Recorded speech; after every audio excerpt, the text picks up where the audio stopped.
नमस्कार, वकील साहब इंडिया में आपका स्वागत है। आज हमारे साथ बार काउंसिल ऑफ दिल्ली के मेंबर, आइए इनसे बात करते हैं।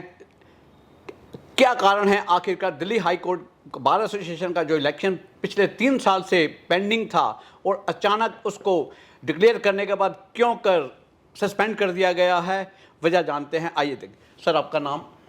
ओम प्रकाश फैजी, ओपी फैजी।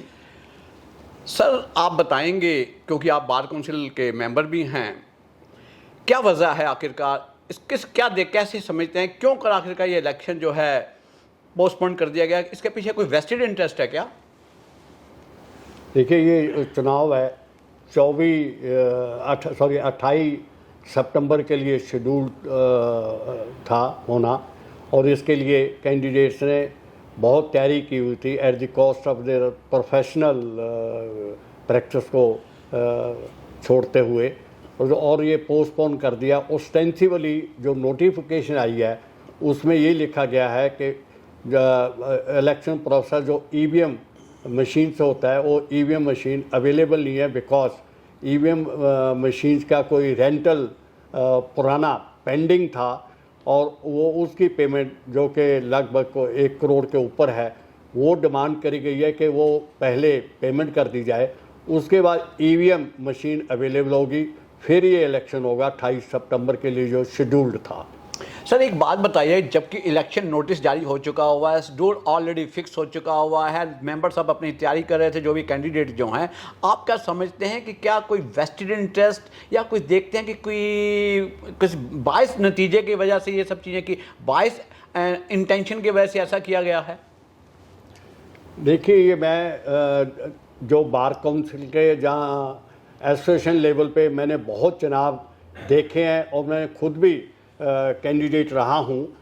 एक बार जो प्रोसेस जारी हो जाए, नोटिफिकेशन इलेक्शन की डेट्स, नॉमिनेशन की, विड्रॉल की एक बार डिक्लेयर हो जाए तो वो संभव नहीं है कि इसको पोस्टपोन किया जाए।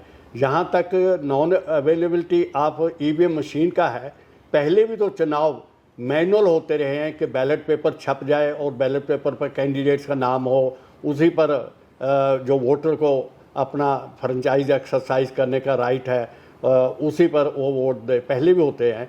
अगर किसी वजह से ईवीएम मशीन नहीं मिलती, जहाँ किसी स्टेट में किसी यूनिट में अवेलेबल नहीं हो, तो इलेक्शन तो होते ही हैं।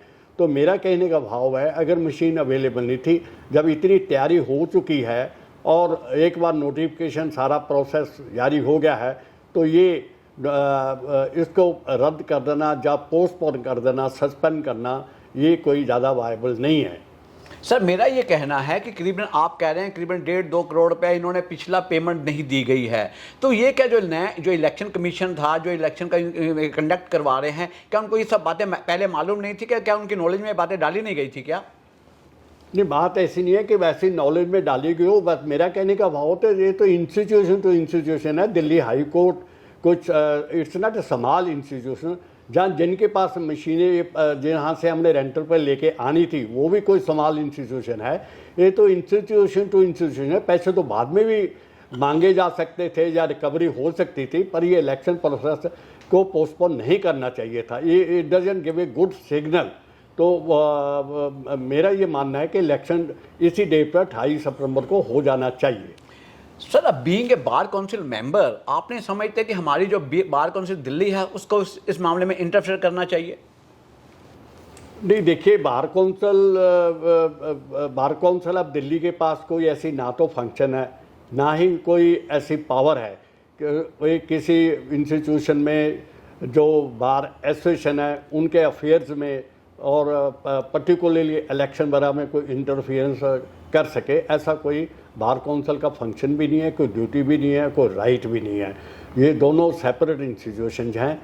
ये मेरा मानना है, जो भी बार एसोसिएशन है वो अपने अफेयर्स अपनी रूल्स के मुताबिक कंडक्ट करती है। सर, क्या ये इन्होंने अनसर्टेनिटी पीरियड के लिए इलेक्शन को पोस्टपोन किया है? आप समझते हैं कि कब तक दोबारा इलेक्शन होने के चांसेस हैं? हाँ, या मेंबर की क्या रिएक्शंस है? नहीं, मेंबर्स का तो अभी हम गए ही नहीं ना। अब आज हमने नोटिफिकेशन देखा है, सोमवार को अदालतें खुलेंगी, सोमवार को हम कोर्ट कचहरी में जाएंगे, कैंटीन में, कैफेटेरिया में जाएंगे, जो वोटर हैं, मुझे ऐसा लगता है वोटर थोड़ा सा एजिटेटेड तो हैं कि अननेसेसरी उनका टाइम वेस्ट होएगा। पहले भी कैंडिडेट्स ने इतनी शिद्दत से काम किया हुआ है, तो उसके बाद ही जाके पता लगेगा कि क्या रिएक्शन है। पर मेरा कहने का भाव है तो इलेक्शन हो जाना चाहिए। सर इलेक्शन बड़ा लॉ बड़ा क्लियर है, once election has been declared there after it can not be, जब तक इसका प्रोसेस कंप्लीट ना नहीं हो सकता। माय क्वेश्चन है, क्या कोई ऐसी पॉसिबिलिटी है कि क्या इसको चैलेंज किया जाएगा?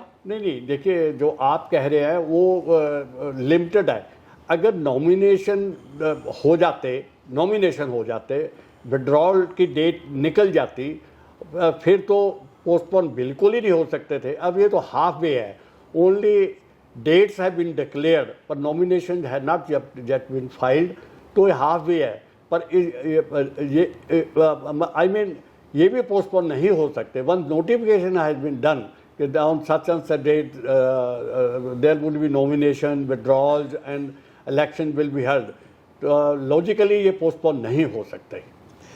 सर बहुत बहुत शुक्रिया, आपने हमारे मेंबर जो बाहर के हैं उन लोगों को एक बताया कि क्योंकि वो बहुत इरिटेट हो रहे हैं, वो एश्योरेंस चाहते हैं कि जल्दी से जल्दी इलेक्शन हो, क्योंकि ऑलरेडी 3.5 साल हो चुके हैं, जबकि 1 साल का टेन्योर है और 3.5 साल के इलेक्शन के बाद फिर अनसर्टेनिटी आ चुकी है। तो आप क्या मेंबर को एश्योर करना चाहेंगे?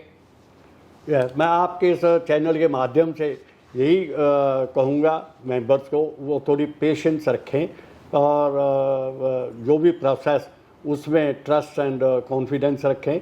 कोई नजायज़ तो कुछ होगा नहीं, इलेक्शन तो होने ही है।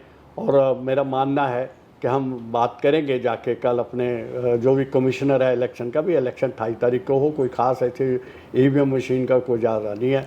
और मैं आपके इस चैनल का धन्यवाद करता हूँ, मुझे 2 शब्द कहने का मौका मिला। धन्यवाद, नमस्कार। Thank you very much sir.